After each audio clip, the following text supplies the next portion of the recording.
자, 힘과 힘의 표시 두 번째로 가봅시다. 자, 교재는 18쪽인데요. 자, 거기는 접촉해야만 작용하는 힘이 있어요. 자, 그런 힘들에는 탄성력이 있고, 마찰력이 있고, 부력이 있고요. 수직항력, 공기저항력, 이런 것들이 있어요. 자, 이런 힘에 대해서 한번 알아보기로 하겠습니다. 자, 맨 처음에 탄성력이에요. 자, 그림을 봅시다. 자, 어떤 사람이 벽에 용수철을 대고서 누르고 있는 그림이고요. 이거는 벽에다가 용수철을 고정시키고 잡아당기고 있는 그림이에요. 자, 이거는 고무줄을 잡아당기고 있는 그림이죠. 자, 이런 경우에 탄성력이라고 하는 것은 어떤 의미냐? 탄성력은 복원력으로서 탄성체의 원래 상태로 돌아가려고 하는 힘이죠. 자, 그렇다면 여기서 힘의 관계를 이렇게 네 가지 힘으로 나타냈는데, 누르는 힘. 자, 손이 용수철을 누르고 있으니까 이 힘은 누르는 힘이 돼요. 누르는 힘. 누르는 힘. 자, 이것에 대해서 손 누르는 힘이니까 손이 용수철이 작용하는 힘이 되는 거고, 이 누르는 힘은 용수철이 받는 힘이에요. 근데 용수철의 힘만 받고 있느냐? 그렇지 않죠. 그죠? 자, 손이 용수철을 누르고 있으니까 용수철도 손을 밀어내요. 그 힘이 바로 뭐다? 탄성력이 되는 겁니다. 탄성력. 탄성체가 작용하는 힘이 되는 거죠. 자, 그런데 이 벽에서도 그러한 관계의 힘이 나타난다는 것을 명심해야 돼요. 자, 벽에서도 마찬가지로 용수철이 벽을 미는 힘, 이게 탄성력이죠. 탄성력이고, 그 다음에 벽도 용수철을 밀게 되겠죠. 그러면 요 초록색 힘은 사실 용수철이 받는 힘이 되는 거예요. 자, 그러니까 벽이 용수철을 미는 힘이 된다는 얘기죠. 그죠? 벽이 용수철을 미는 힘. 벽이 용수철에 가하는 힘. 그래서 이 두 가지 힘은 용수철이 받는 힘이에요. 용수철에 작용하는 힘이 되는 거야. 그 다음에 요 첫 번째, 이 파란색 힘, 요 힘과 요 힘은 바로 탄성력이 되는 거예요. 그래서 용수철 입장에서 본다면 요 초록색 힘 두 개를 받아서 힘의 평형 상태가 있다라고 할 수가 있는 거죠. 자, 두 번째 그림을 보면 마찬가지입니다. 잡아당기는 힘이 있으니까 요 힘은 잡아당기는 힘이에요. 그죠? 요 힘. 파란색 힘이 잡아당기는 힘이에요. 그죠? 잡아당기는 힘. 그 다음에 요 힘도 마찬가지로 잡아당기는 힘이죠. 벽이 용수철을 잡아당기는 힘이고, 자, 요 초록색 힘은 손이 잡아당기는 힘이에요. 그래서 요 잡아당기는 힘이기 때문에 이건 용수철이 받는 힘이에요. 용수철이 받는 힘. 자, 이런 경우에 탄성력은 어떤 거냐? 탄성력은 바로 요 파란색 두 힘이 되는데, 요 힘을 가만히 보면 용수철이 손에 작용해서 원래 상태로 돌아가려는 힘이 있잖아요. 그죠? 늘어났으니까. 그 다음에 요 힘 마찬가지로 용수철이 벽에 작용해서 원래 상태로 돌아가려고 하는 힘이 돼요. 그래서 요 두 가지 힘이 탄성력이 되는 거예요. 자, 용수철의 입장에서는 초록색 힘 두 개를 받은 거죠. 두 개를 받았는데 서로 평행이 되기 때문에 늘어나거나 줄어든 상태에서 용수철은 운동을 하지 않고 있는 겁니다.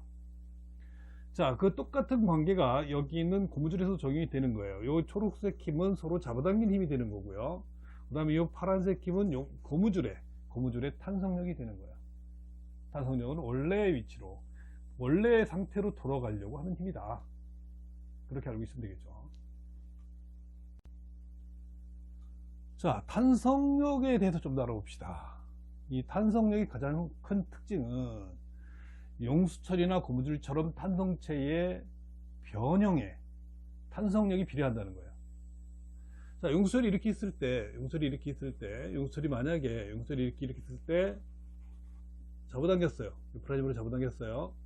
자, F'으로 잡아당기면 분명히 용수철도 원래 위치로 돌아가려는 똑같은 F의 힘으로 탄성력을 작용하게 됩니다. 물론 여기서도 그런 관계가 있죠. 그죠? 이쪽으로 원래 위치로 돌아가려고 하고, 원래 상태로 돌아가려고 하고, 그다음에 벽도 이 물체를 이렇게 잡아당기게 되죠. 그래서 요 힘과 요 힘은 작용 반작용의 관계가 있는 거고요. 요 힘과 요 힘도 작용 반작용의 관계가 있는 거예요. 만약 이런 경우에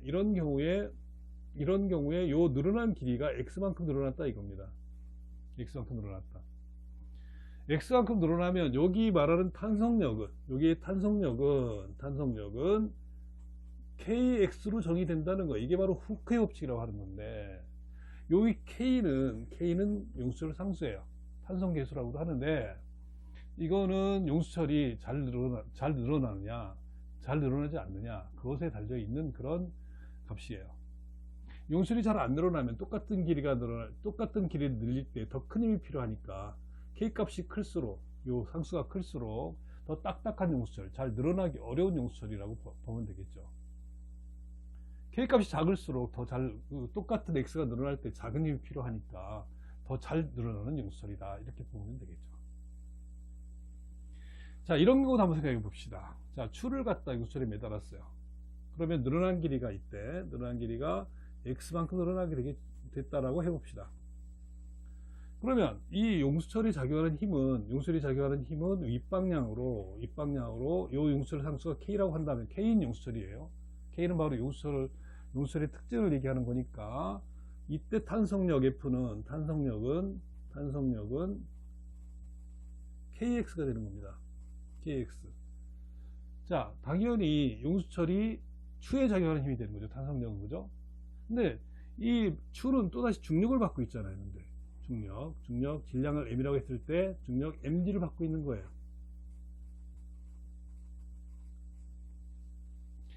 그러면 추의 입장에서 봤을 때 위로 탄성력 KX를 받고 있고 아래 방향으로 중력을 받고 있으니까, 그러면서 물체는 정지해 있으니까 힘의 평형 상태에 있는 거죠.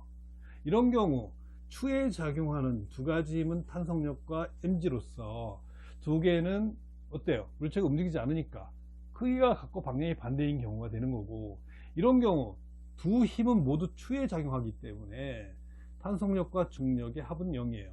이런 경우에 바로 힘의 평형이라고 얘기를 하죠. 탄성력과 중력은 같기 때문에 힘의 평형이다. 물론 방향은 반대예요, 그죠? 합력이 0이 되기 위해서는 방향이 반대가 되어야 됩니다.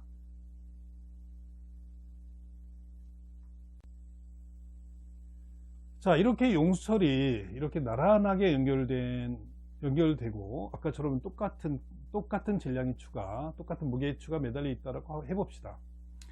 자, 아까는 F는 KX에서 X만큼 용수철이 하나였을 때는 X만큼 늘어났는데, 여기서는 얼만큼 늘어나게 되겠는가 라는 거예요. 물론 여기는 용수철은 아까 용수철이 하나 있었을 때랑 같은 겁니다. 자, 이게 만약에 10N이다, 무게가 10N이다 그러면 아래 방향으로 10N의 힘을 표시를 할 수가 있겠죠, 그죠? 10N. 근데 요 10N의 힘을 윗방향으로 만들어야 되잖아요, 평형이 되기 위해서는. 그것이 바로 탄성력인데, 바로 요 힘과 요 힘 두 개가 탄성력으로 합쳐서 10N이 되면 되는 거예요. 따라서 요거 하나당 5N의 힘만 있으면 되는 거예요. 요거 하나당 5N의 힘만 있으면 되는 거예요. 그래서 자, 요 받침대를 통해서 서로 연결이 되어 있긴 하지만 탄성력은 5N씩만 작용하면 무게 10N의 물체를 감당할 수 있다는 거죠. 요 위치에서만 생각을 한다면 위로 5N, 아래로 5N, 그죠? 작용 반작용. 요 위치에서만 생각한다면 위로 5N, 아래로 5N. 작용 반작용. 그렇게 되는 거죠. 자, 어쨌든 용수철 하나만을 생각했을 때에는 탄성력은 5N으로 나타나고요. 5N으로 나타나고, 따라서 물체 무게의 절반이면 되는 거고요. 따라서 늘어난 길이 X'도 2분의 X가 된다는 거예요. 자, 이것이 바로 용수철의 병렬 연결입니다. 자, 요번에는 용수철이 이렇게 일렬로 연결된 경우, 이걸 직렬 연결이라고 하는데요. 자, 이런 경우 아까랑 똑같이, 이 용수철은 아까랑 똑같은 용수철입니다. 이런 경우에 이 용수철은 얼마씩 늘어나겠느냐라는 거예요. 물론 이거의 무게 똑같이 아까랑 10N이라고 해봅시다. 10N, 무게는 10N, 이거의 크기가 10N이죠, 그죠? 그럼 탄성력도 당연히 10N이 나타나겠죠, 그죠? 이게 10N이면 탄성력도 당연히 10N이 나타날 거예요. 10N.